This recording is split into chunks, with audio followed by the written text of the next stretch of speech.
following is available in high definition. I'm back.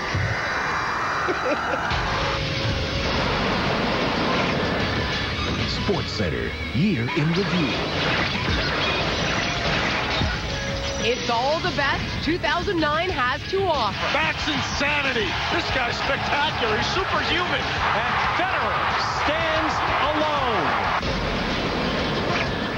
From the top 10 stories, The 13th man cost them a Grey Cup title. to the top 10 greatest highlights. Can you believe it? Plus the year's most embarrassing lowlights. I didn't say I would kill you. Are you serious? And all the quotes, jabs, and rants in the year's best soundbites. You're killing me, my guy. Get run hard. That was terrible. The Lakers are NBA champions. And Marty Brennor's the winningest goaltender.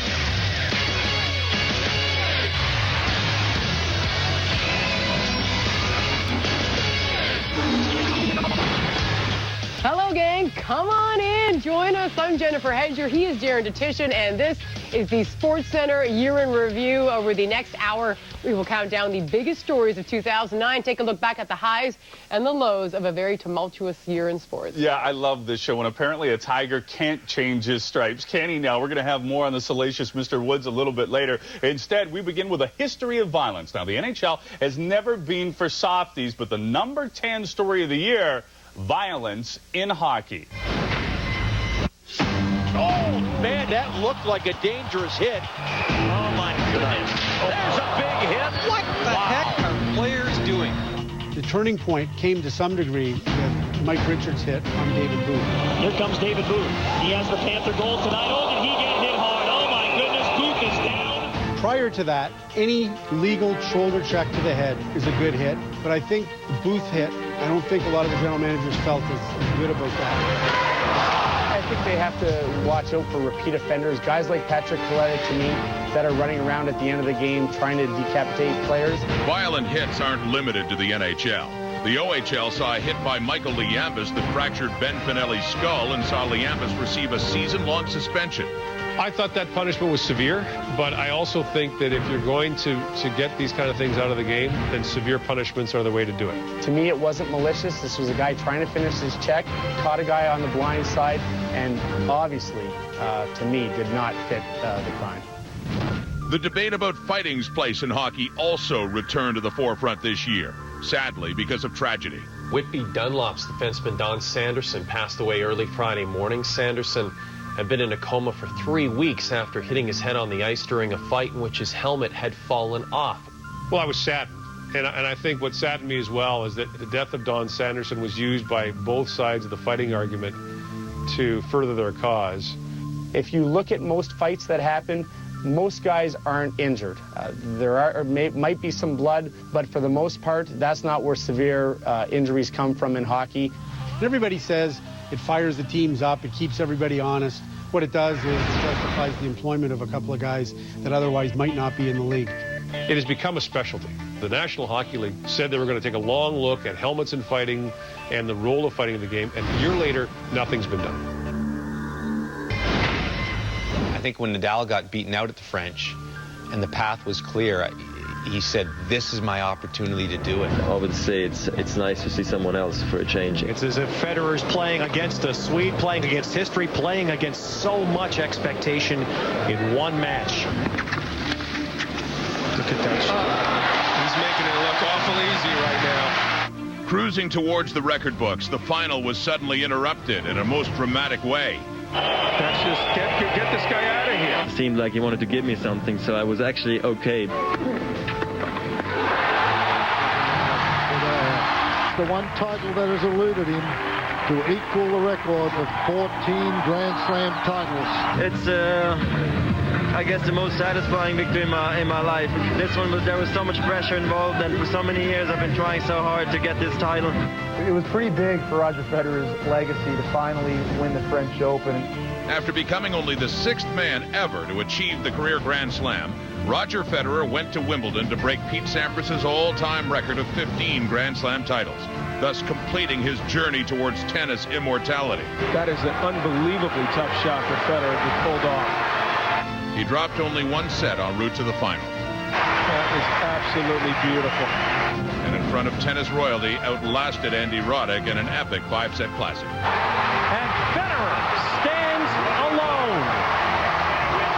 Probably guys that you grew up idolizing are there to see you. I mean, what a special moment. Unbelievable moment for me, and you know, winning French and now Wimbledon back-to-back, just, you know, it's crazy. He's one of the most dominant athletes I think that we've ever seen, ever. That's an extraordinary accomplishment against the fields they're playing against. In my mind, Roger Federer is the greatest tennis player of all time.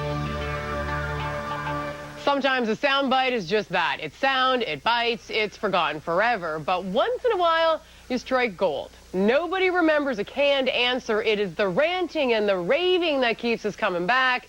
So here they are, the top 10 soundbites of the year. Go! Run! Move! Dwight, what are you doing? If our energy doesn't go up right now, Dwight, can you get a rebound with 2 hands? Little by little, little by little. He's not making free throws. You just get annoyed, like I'm annoyed at you. That's questioning my integrity as a coach in this league. Coached almost 1,200 games, 550-some wins, and you're telling me that I'm not trying to win. Put your mic on so you can play this tomorrow. Non-issue, it's handled internally. Got nothing to say. I don't care what anybody has to say about it. I'm not talking about it. Now, what don't we understand about that? Do you understand what internally means? Did you not listen to anything I said? Got nothing to say? Enjoy your day, fellas. Ladies and gentlemen, it is the CB forecast. Thank you, sir. If you're going to be at the game tomorrow, here's the forecast. Clear skies and -2 at game time. I'm so glad I play inside. Toronto, -4. Peterborough, I don't know how many people live in Peterborough, but that's going to be -6. You're not really that stupid, are you? Yeah, I am. Okay. No, My best advice to you? Yeah. Shut up. Thank you. You're welcome. Quite frankly, we bring in $12 million to the university. Nothing to do with state funds. Get some facts and come back and see me. Answer my question. Do you think I could have hit that ball? No, I don't think so. You don't believe that? Have some sack, dude. When we started, what did the sky look like? It was clear. Correct. Now look up to the clouds. Now look up in the sky and tell me what changed.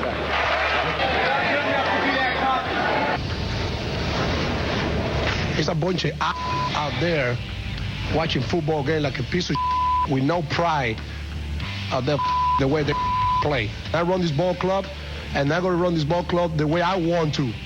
If they don't want me to here, so I get another job. After Meb Keflezighi became the first American to win the New York City Marathon since 1982, broadcasters struggled, to say the least. An American has won the New York City Marathon, Meb Keflezighi. Keflezighi. Meb Keflezighi. Meb Keflezighi. Meb Keflezighi. Excuse me. Meb.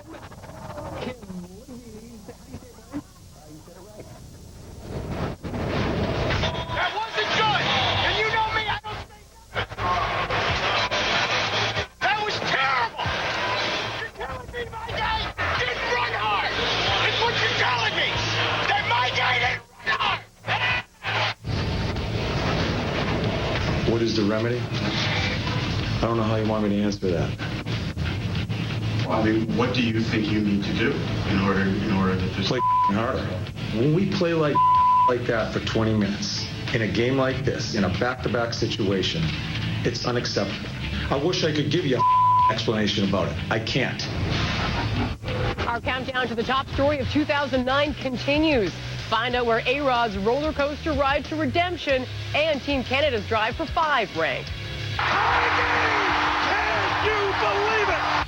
And spanning a year's worth of highlights from the Video Vault, the Ultimate SC will serve up the very best we have in sports.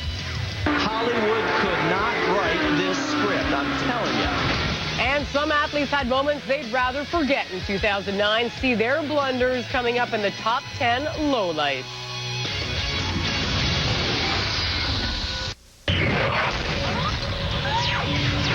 Welcome back to SportsCenter's Year in Review. Here's 2009's biggest stories so far. Number 10, violence in hockey. Number 9, master of his domain. From a fraud and admitted steroid user to World Series champion and admitted steroid user, Alex Rodriguez will never be the king of New York or fully forgiven for all of his indiscretions. But he did help the Yankees win a 27th title, and he is the number 8 story of the year. Here's A-Rod's redemption. Alex Rodriguez knows controversy. For the record, have you ever used steroids, human growth hormone, or any other performance-enhancing substance? No. Sports Illustrated reported Rodriguez allegedly tested positive for 2 steroids in 2003. I was young. I was stupid. I was naive. I did take a banned substance.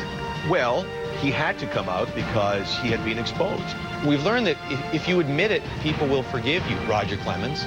A-Rod's year went from bad to worse, opting for surgery in March to repair torn cartilage in his right hip, sidelining him for 3 months. And I'm going to focus on what I can control. Amid all the distractions, Rodriguez returned to the Yankees in May and on the first pitch of his first at-bat. See ya! A fairy tale swing! And there's Kate Hudson. The switch of the girlfriend was good. Kate Hudson is a kind of girl next door type. Madonna frightens me. His playoff struggles, well known. Since Game 4 of the 2004 ALCS, A-Rod had no hits in 29 postseason at-bats. But armed with a new attitude and a new girlfriend at his side, Rodriguez changed that in Game 1 against the Twins. The streak is over. And there was no looking back. It's an A-bomb from A-Rod. Big home runs to tie ball games. Alex Rodriguez, a new man in 2009. He's been having a great postseason so far. At the track, he's done it again. And a playoff renaissance continues for Alex Rodriguez. World Series over. The Yankees win. Forget all the other stuff. Forget the confession. Forget the girlfriend. The fact that he produced in the playoffs was the biggest thing. Because that is what was hanging over his head, I think, more than anything else. When a lot of people running the other way, my teammates, coaches, and organization stood right next to me. And now we're standing here today as world champions. Thank you. Last January in the nation's capital, Canada captured its 5th straight World Junior Hockey Championship. In the process, John Tavares proved he was hockey's top prospect, and at 65 years old, Pat Quinn proved he could still get through to the young guys. The number 7 story of the year, the drive for 5. Canada rules in Ottawa. World Junior champions for a 5th straight year. But before the goal, before the glory, adversity. And it all started with their American rivals. A capacity crowd and millions looking on across the country. Well, the game was everything you thought it might be and more. It gets off to that crazy start. Breaking in, quick shot, score! Luchai in front, score! O'Brien fires, scores! 3-0 U.S. They were in complete control of that game. The crowd goes dead quiet, and then all of a sudden, John Tavares ignites the comeback for Canada. Loose puck in front, Tavares scores! Canada was in deep trouble, and he single-handedly, over a span of a couple of minutes, put them back in the game. Walks in, Wade scores! Tavares again! Canada's back in it! Pat Quinn juggled his lines, kept coming back with Tavares, going back with Tavares. John Tavares scores! Hat trick, John Tavares! You thought the Canada-U.S. game might have been the greatest game you ever saw, and then Canada plays the Russians in the semifinal, and it tops. Canada is teetering on the brink. Frankly, I thought it was over. He shoots, and the save is made by Shalomniak. The Russians were going to win. Boychuk looking for it. Tavares pulls it out. It was a 1,000,000-to-1 shot. Couldn't have gone to a worse player as far as the Russians were concerned. Tavares backhand towards the goal. Loose puck. Eberle scores! Tie game! Can you believe it?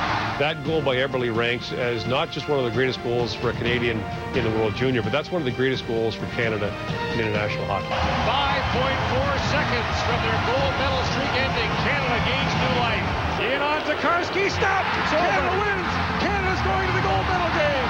Once they pulled off the miracle against Russia, They knew they weren't going to be stopped, and they just steamrolled over the Swedes. They'll count down to 5.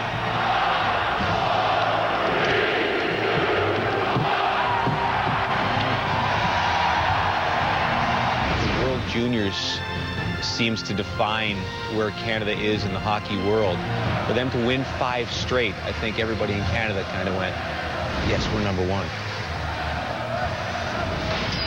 Still inside SportsCenter's Year in Review, our countdown continues with Brett Favre finding the fountain of youth with the Vikings. Any questions about Brett Favre's arm are dispelled right there. And 365 days of highlights are compressed into less than 2 minutes. The Ultimate SC takes you on a wild ride through the year in sports. Usain Bolt, look at the time, 9:58, world record.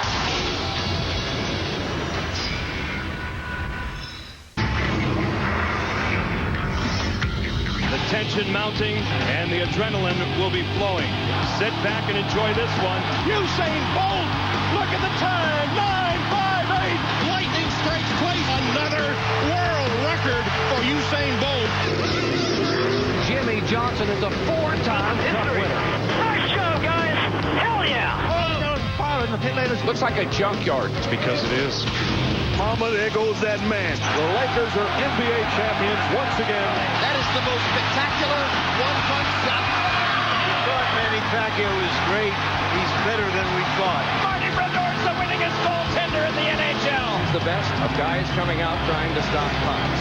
Oh, that's a huge hit. I have never seen a car do that. Hollywood could not write this script. Mind that bird, the second biggest upset in Derby history. North Carolina is the 2009 national champion. Queens, you are kings of football in Canada. Well hit. At the track, he's done it again. He has been absolutely dazzling. He went out in the way Roy Halladay only knows. As we speak, Rome is burning. He did it with style this time. But let's get this out of the way. LeBron James is the MVP.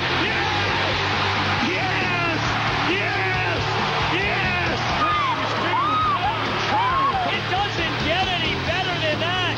What a 2 minutes we just saw. See you later.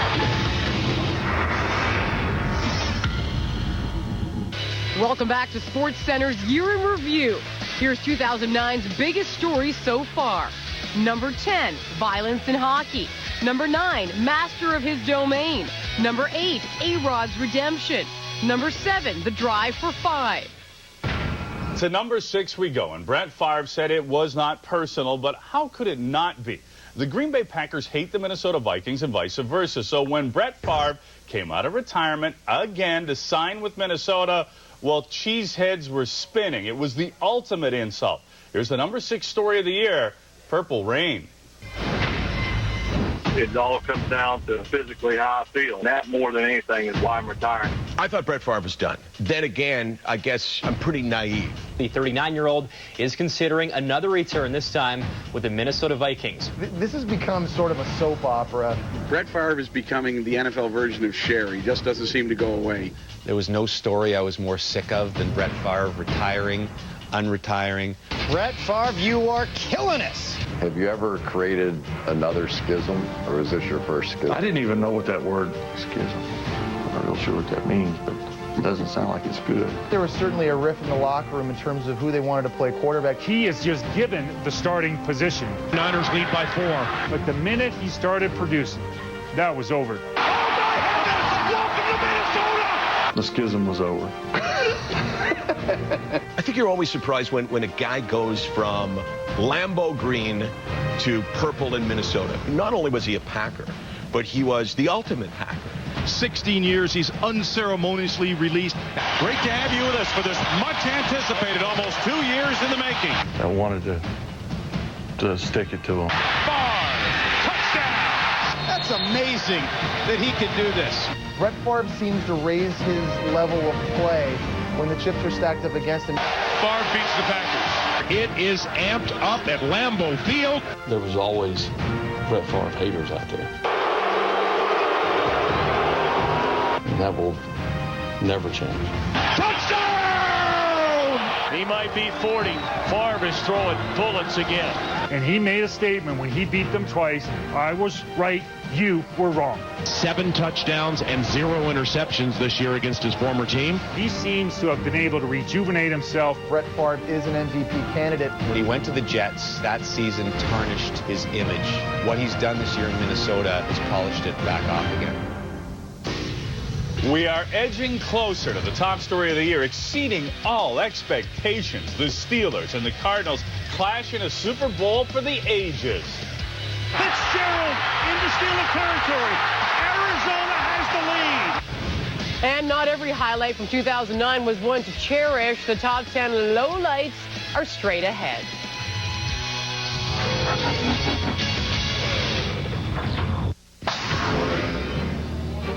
Closed captioning is brought to you by Russian Standard Vodka, Russia's #1 premium vodka.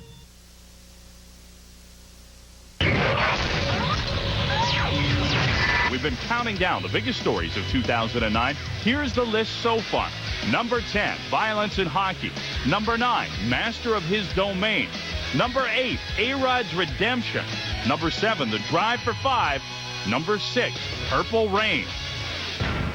The Super Bowl has a well-earned reputation for overhyping and under-delivering, but this year's game between Pittsburgh and Arizona actually exceeded expectations. Pittsburgh pulled off not one, but 2 of the most memorable plays in Super Bowl history. The number 5 story of the year, the Men of Steel. Super Bowl Sunday, baby. Pittsburgh win our second Super Bowl in 4 years. Super Bowl 43. The Cardinals take on the Steelers. I got goose pimples. 18 seconds. This is big. The James Harrison play was freaky right from the get-go. This is a throw into the end zone. Here's the snap. Looks to throw. Quick pitch. Over the middle. Picked off by Harrison. I thought he would make it to about the 50. I'm sitting home on the couch and you go, oh, Harrison's got it. And he's running. And he's still running. He's running up the sideline. 25-30, 35-40. And then I went and made a sandwich. Here comes Harrison jumping over people. And I came back and he's still running. The 10, the 5, and that's a touchdown. An amazing play. It's the longest play in Super Bowl history. Completely remarkable. To make it a 14-point swing, it really was the game-defining play. Instinctively, he knew through film analysis that this was one of Kurt Warner's favorite plays. He dropped back, was in the right place at the right time. Greatest run back in NFL history. You got to get you some rest. You're good. Set up for a fantastic finish. Warner to pass with time. Fires over the middle of the fifth. Misses was 40, 30. Cardinals lead. The whole thing was ludicrous. The Cardinals are going to beat the Steelers. With 2:37 to play, the Cardinal lead is 3. Time to be great. I'm daring to be great right now. It's 3rd and 6. Roethlisberger escapes and throws, and the pass is caught. Huge first down. There was no question where Ben Roethlisberger was looking on that game-winning drive. You look for your best player as a quarterback. Ben gets the snap, scrambles around, throws it back corner of the end zone. Santonio with a touchdown. Santonio home. I don't know how he did it. Unbelievable. Incredible. It's a better use of tiptoes than the National Ballet. That's how you beat great. That's how you beat great. The fact that he got him down with this much to spare, to me, makes that arguably the greatest play in NFL history. Super Bowl 43 is history. The Pittsburgh Steelers have won the Super Bowl for a 6th time, unprecedented in the annals of NFL play. What it says is that you have an organization that does what fans beg their teams to do. It's more than the Dallas Cowboys, and it's more than the San Francisco 49ers. But you can conclude it's the best football team in the history of the National Football League. The Steelers know better than most the highs and lows of a calendar year, Dutch. They've gone from Super Bowl champs to scrapping it out this year for a playoff spot, but Pittsburgh still a long way away from low-light material. Absolutely. I don't remember any of the Steelers taking a hockey stick to their teammates yet. There was Keith Ballard accidentally cleaving his goaltender, Thomas Vogt-Kuhn. But that wasn't close to our #1 low-light. That goes to a soccer hooligan who was on the field. Trying to impersonate the Great Eight. Things went terribly wrong in this Swedish Elite League game for Henrik Andersson. 4 hej vilt för det är hans första mål. And the 3-1. Popped up. Castillo. Dropped the ball. He dropped the ball. comes to Shera, and the Yankees win. Oh my goodness, he dropped the ball. What an ending. They scared Rod. We're stood down. That's just get this guy out of here. At least he's got his clothes on. That's a good tackle. Hey, a little rugby. There's absolutely right. Yeah, gotta pop this guy. I ain't interviewing you. You want to talk to me. I don't worry about talking. Floyd, you want to talk go ahead. to me. I'm waiting on you. Have Pacquiao been knocked out twice? Answer the question. Yeah, when he was like 112 pounds. Just answer the question. Because he turned pro when he was a teenager. Did Pacquiao been knocked? Have he been knocked out twice? Yeah, like a decade ago. Answer the question. A decade ago. Oh, blocked. Here comes Niger Morgan for the plate. He's going to be safe. Wow! And look at Zambrano go off on Carlson. And he bumps him and he's gone. Zambrano has been tossed. Threw the ball out to the warning track. That's going to cost him a little more dough. Threw his glove against the fence over in front of the dugout. And he is now out of the game. Vokoun is down in his net. I believe Keith Ballard broke his stick and it may have caught Vokoun in the head. And Vokoun is bloodied. Oh my goodness. No one's got to feel worse in the building than Keith Ballard. After a couple of controversial shootout attempts were called goals, Tuukka Rask had a tantrum for the ages.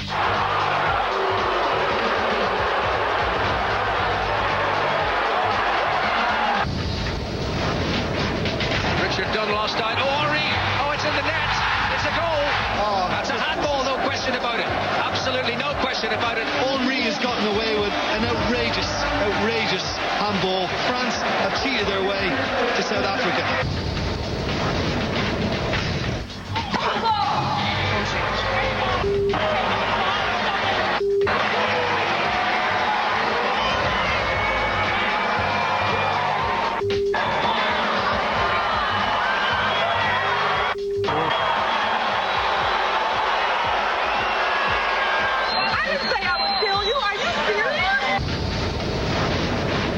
The number one low light of the year belongs to Elizabeth Lambert.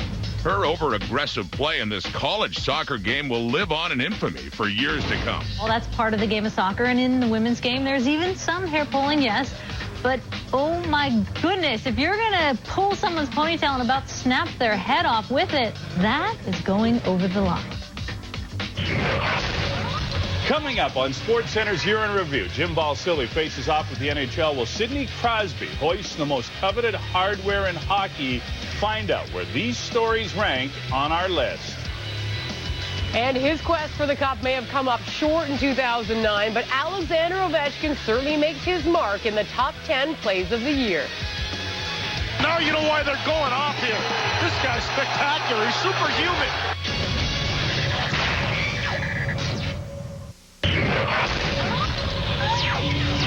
We have been counting down the biggest stories of 2009. Here's the list so far. Number 10, violence in hockey. Number 9, master of his domain. Number 8, A-Rod's redemption. Number 7, the drive for 5. Number 6, Purple Rain. Number 5, Men of Steel. 3 times Jim Balsillie has attempted to buy an NHL hockey team, and 3 times he's been denied. Although the fight for the Phoenix Coyotes became about much more than just a billionaire fan wanting his own team. At issue was relocation, and every major pro sports league across the continent had a vested interest. The number 4 story of the year, Desert Storm. Jim Balsillie was trying to join a private club by kicking in the front door, and that's not going to work. Balsillie's attempting to buy the Phoenix Coyotes. I made an offer after they filed for bankruptcy. This is an attempt to circumvent league rules. It's something that we're going to have to deal with. I think this is very good for the league, very good for fans. This was the BlackBerry billionaire's third attempt at an NHL franchise, and his deal for the bankrupt Coyotes came with a familiar condition to league owners. It's clear that through his dealings in Pittsburgh and Nashville that they have real questions about his suitability to be a partner. Some people would characterize him as a villain because of the way he went about it, but I think his intentions were honorable enough. Jim Balsillie hoping to maybe bring a 7th NHL team to Canada. Balsillie was desperate to get his hands on the team, move to Hamilton, and thought that maybe public pressure would force the NHL to do it. We fix the problems. We don't run out on cities. The NHL made him out to be a villain, his people, and made him out to be a hero. Ours is the only offer on the table right now. Another key to the piece is the relocation motion. Redfield Baum referred to the Coyotes' relocation issue as the 10,000-pound elephant in the room. Will the Arizona bankruptcy court be able to tell the National Hockey League it has to relocate a franchise? The court battle for control of the franchise lasted throughout the summer before a September ruling ended Balsily's bid for good. Finally, a decision on the Phoenix Coyotes. Balsily released the following statement. I respect the court's decision and I will not be putting forward an appeal. For months and months and months, and in the end, it was a decision that it seemed like it could have made in a day. Of course I can't move this team. Just days before the final verdict, Wayne Gretzky, still owed millions by the franchise, resigned as head coach. He was put in a terribly difficult position. A lot of people would say that the National Hockey League kind of dropped the ball a little bit here. I was brought into it and it really had nothing to do with me. Are you bitter with the NHL right now? No, not at all. You do not treat the best player ever like that. I think he made the right decision by stepping away. He's a class guy. I hope the people of Southern Ontario get their wish one day, get a National Hockey League franchise. There's no question that Southern Ontario can support a second team. The problem is you can't jam it down the NHL's throat. If he'd waited and been patient, he probably would have gotten what he wanted. He'd unfairly raised the hopes of people in Southern Ontario, especially Hamilton. And I think it really did damage to a team in Phoenix that was in tough shape to begin with, and now it's really been crippled. Ever since he was a little kid, Sidney Crosby had wanted to win the Stanley Cup. But somewhere between growing up in Nova Scotia and joining the Pittsburgh Penguins, it went from being a dream to a conditioned responsibility. And that is a very heavy burden for any young man. Yet this past spring, he made it happen. Here's the number 3 story of the year, the kid and the cup. My name's Sidney Crosby. I hope one day to sip from the Stanley Cup. He's the kid everybody's talking about. Pittsburgh Penguins select Sidney Crosby. This is huge. He's a guy who has been decreed the next great player in the National Hockey League. Everything people said he would be when he was 10 years old. Welcome to the Crosby Show, Canada. The Detroit Red Wings are the Stanley Cup champions. This is a tough one. Getting this close and not winning the cup. It's yours to take back to Hockey Town. I never want to be in this photograph again. I mean, you get that close to winning the cup, and then you realize that you have to start all the way down at the bottom of the mountain again and climb all the way back up. Everybody talking Ovechkin, Crosby. They're just completely different guys, and I don't know why we have to punish them for that. Just embrace it. Ovechkin with a little bit of a rough, and then Crosby give him a shot. And these guys go a long way back. That's what I expect from him. If he doesn't like it, it's his problem. They're cut from completely different cloth, and there's a little sandpaper there. A matchup that gives even the mythical hockey gods a toothless grin. And here's Ovechkin. Oh, baby! Crosby with another one by Crosby. Another by Crosby. Scores! Crosby with a hat trick. Ovechkin with a hat trick. I think a lot of people will want to see Game 7. Back to Ovechkin. He lost it. A breakaway call to Crosby. Scores! You've lost to the guy who's supposedly your arch rival. Absolutely crushing. With no offense to Detroit, that should have been the Stanley Cup final. We're back to this. Pittsburgh and Detroit. When Detroit won the first 2 games, everybody in the hockey world said, it's over. Hey! Shelton scored! Sidney Crosby! We'll never know until this game is over what exactly ails Sidney Crosby. He's not really able to finish the game because of injury.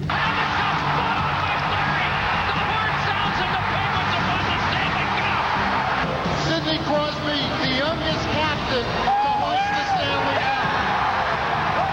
To actually realize it's over and you kind of have to pinch yourself. Just think of all the great captains, Gretzky's, Lemieux, Sakic's, all of those greats must have been shaking their heads thinking, this guy is 21 years old. It was a great moment, you coming home, bringing home the Stanley Cup to Cole Harbour. Really proud to be able to bring the cup back there, and it's home. For a guy that the entire country has watched since he was, 6 years old, to grow up and fulfill the destiny is unbelievable.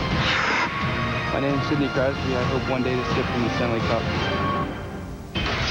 Our countdown to the biggest story of the year continues. The Grey Cup was one of the greatest games in recent memory.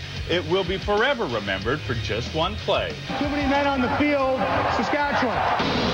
And after hunting down the hottest highlights from 2009, we reveal the top 10 plays next on SportsCenter's Year in Review. SportsCenter, this is top 10. Have you seen a better catch than that?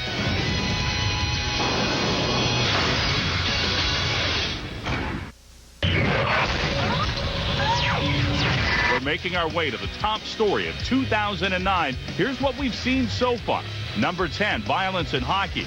Number 9, master of his domain. Number 8, A-Rod's redemption. Number 7, the drive for 5. Number 6, Purple Rain. Number 5, Men of Steel. Number 4, Desert Storm. Number 3, The Kid in the Cup. The Saskatchewan Roughriders have won just 3 Grey Cups, the fewest of any team. So when the heavily favored Alouettes' Damon Duval missed a game-winning field goal with just seconds left in the 97th Grey Cup in Calgary, McMahon Stadium secreted green. Rider fans who had filled it to capacity had never been higher. And then came the flags. The number 2 story of the year, the 13th man.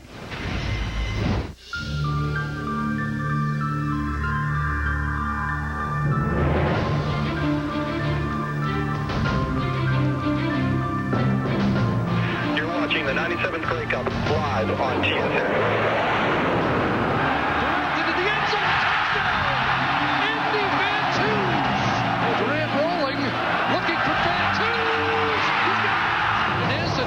Touchdown lead. End zone pass to Richardson. Touchdown. Game on at McMahon. 3rd and 3. The Alouettes are going for it. Calvillo throws. Richardson got it, and they're still alive. Calvillo steps up. Unload. Ben Cahoon. Touchdown. Need at least 5. Calvillo steps up, and they're going to get it. And there's time on the clock. And now for the win. I guess teams have thought they'd won, they've been ahead and then lost. But to actually think the game is over and that you've won the championship and your lifetime dream has come true. Doghouse to being a hero, and he's missed, but there are markers down. And then to have it taken away, I cannot imagine how painful that is. Illegal substitution, too many men on the field, Saskatchewan. You can't, in professional sports, give people a second chance. 10, 11, 12, and 1 in the end zone. And that makes 13. The football gods had given him the ultimate mulligan and pushed him 10 yards closer. There was no way he was going to miss that second kick. Ball down, ball through, and the Montreal Alouettes have come all the way back, and they are the 2009 Grey Cup champions. Heartbreak for Saskatchewan. How in the world does this happen? With mayhem happening on the sidelines, there's miscommunication. Mayhem? What else could they have been thinking about? The disappointment of this loss is going to last each one of us for as long as we're on this planet. Never in the history of sport have you seen heartbreak like that, because Saskatchewan had it won, and then Saskatchewan had it lost. It's not a moment. It's a lifetime thing. It's something I got to live with for the rest of my life. Yes, there were key individuals that lost that moment of concentration that cost the Rough Riders that particular game, but it doesn't matter. You win as a team, you lose as a team. We thought Saskatchewan's best chance was the 13th man. As it turns out, the 13th man cost them a Grey Cup title. The highlight reel. It's why we tune in, and it's what keeps us coming back for more. On any given day, the highlight of the night could very well be the best play of the year. Here are the most spectacular highlights from 2009.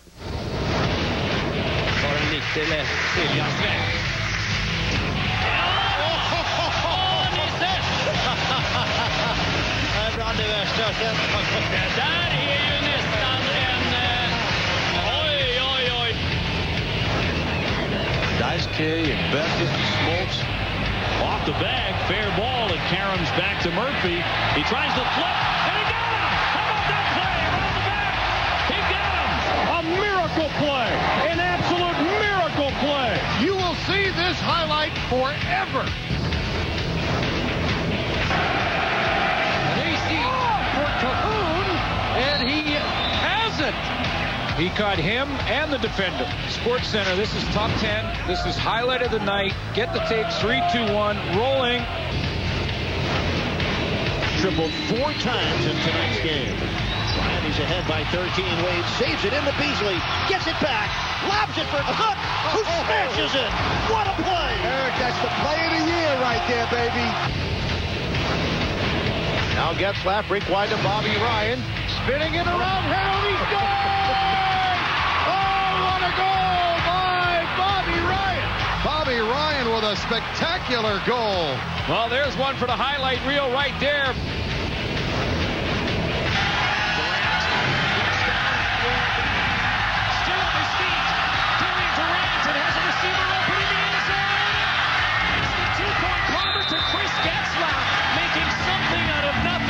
Escapability is a word that won't be found anywhere in Webster's dictionary. But I think if Webster saw this play, he might add it in. Holy Houdini! He throws the pass up. It's going to be picked off. James Harrison has it. He's running up the sideline. 25-30, 35-40. Still on his feet at the 45 and down. No, he's still on his feet. Here comes Harrison jumping over people to the 20, the 15, the 10, the 5, and that's a touchdown. An amazing play by James Harrison. It's the longest play in Super Bowl history. No, Ovechkin's away. Along with Boyd Gordon. In comes Ovechkin. Gets around Drury. Gets around Burrow. He scores! Incredible goal by Alexander Ovechkin. And he goes for Hammerlick as both teams. James Hammerlick can't get there. What a move by Ovechkin around Hammerlick. In comes Ovechkin. In touchdown! What a goal by Alexander Ovechkin. Unstoppable. That's insanity. That is absolutely unbelievable. We need this play, man. This is winning championship for us right here, man. He's back. He pumped. He scrambles around, throws it back corner of the end zone. Santonio with a touchdown. Santonio home. I don't know how he did it. What a throw. What a catch. What a game. Still to come, these highlights didn't even make the top 10. Stokely down the sideline. Oh, my goodness. What a play. Find out what the #1 highlight of the year is when we return. Plus, you've seen the top 9 stories of 2009. Find out what the #1 story is next on SportsCenter's Year in Review.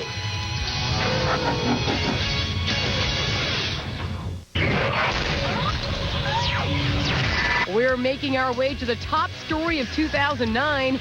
Here's what we've seen so far. Number 10, violence in hockey. Number 9, master of his domain. Number 8, A-Rod's redemption. Number 7, the drive for 5. Number 6, Purple Rain. Number 5, Men of Steel. Number 4, Desert Storm. Number 3, The Kid in the Cup. Number 2, The 13th Man. Tiger Woods' squeaky clean image made him a marketing dream. The first athlete ever to earn $1 billion. Tiger isn't just golf's golden boy. He's been the most dominant athlete on the planet. Never in the history of professional sports has an athlete this globally beloved fallen this far from grace. The #1 story of the year, Tiger's transgressions. Talk about inexplicable. Y.E. Yang with one victory on the PGA Tour to the 70 accomplished by Tiger Woods. That's money in the bank when Tiger's leading a major championship or any tournament for that matter. Y.E. Emergency. Yeah, I got ambulance immediately. I had someone down in front of my house. They hit a pole. Golfer Tiger Woods was injured in a car crash in Windermere, Florida early this morning. He crashed into a hydrant in a tree. Injuries say serious, alcohol-related says no. Mr. Woods is at fault in the crash. Doors were locked and she could not gain entry, so she used a golf club to smash the window out to gain entry. Tiger was well aware that the Florida Highway Patrol was the least of his problems. What do you fear more, cops with a gun or a wife with a club? TMZ. Okay, the plot clearly thickening with Tiger Woods. This voicemail is hard to argue against. Hey, it's Tiger. I need you to do me a huge favor. Can you please take your name off your phone? My wife went through my phone and maybe calling you. Those words exploded on the modern media universe from Us Weekly, who says it was from a voicemail message that Woods left on the phone of a cocktail waitress he'd allegedly been sleeping with for 3 years. I'm not sure you can buy a lot of privacy for $100 million. It's not about the Tabloid news or hard news, it's about what the public wants to know. Woods still isn't talking. Stand out there like a man in front of the camera, and all this stuff could have been diffused. Tonight, a sorry superstar. Tiger Woods takes a swing at a public apology. Forced to own up to his transgressions. I have let my family down, and I regret those transgressions with all of my heart. Hope she uses a driver next time and then a 3-iron, I would say. And while he was saying sorry, his adulteresses were popping up like daisies. Now we'll hear the story of Rachel Yucatel. Tiger in Las Vegas with another woman at Tao. New text message from Mr. Number 2, Number 5, Number 6. He does it all with everyone, apparently. Tonight, Tiger Woods is the butt of jokes. Boy, it looks like that Tiger Woods is having some trouble, huh? Guilty of, quote, transgressions, which is a classy way of saying some of his foursomes were actually threesomes. Tiger Woods used the word infidelity in announcing a hiatus from golf. And the dominoes are starting to fall. Gillette announced they won't air commercials, and Accenture announced they are severing ties. Get himself straightened out in his personal life. What do you think of his 14 mistresses? We could see him in divorce court before the golf course. Elin, who's been seen without her wedding ring. There is something to the fact that if Tiger Woods plays badly from now on, that this will be a problem for him. I'll be interested to see what happens going forward. Golf is a sport that demands silence. And if one person speaks out, their voice carries a long way. Is he going to face hecklers? You know he's going to be on the cover of People magazine with a touching, warm-hearted story about how he's changed. And then he'll do Oprah and cry on the couch, and America will all go, and forgive. That's just the way it works. From the salacious to the sensational, and it was pure Canadiana. Canada's World Junior team playing at home against their storied rivals, the Russians, in the semifinals, and they're in trouble. Down a goal, seconds to go, net empty. Jordan Eberle gets the puck. Get ready to relive the goosebumps. Here's the #1 highlight of the year. This time, Canada is teetering on the brink. Ellis in there as well. Boychuk looking for it. Tavares pulls it out. Tavares backhand towards the goal. Loose puck. Everybody scores! Tie game! Can you believe it? 5.4 seconds from their gold medal streak ending. Canada gains new life. Jordan Eberle, a Canadian hero. You're talking about something that could be the play of the year. That was great, and so was this for Jen and myself and everybody here at SportsCenter. Thanks for watching for the last year. We hope you and yours have a great holiday and a great 2010. Bye-bye, folks. Bye-bye.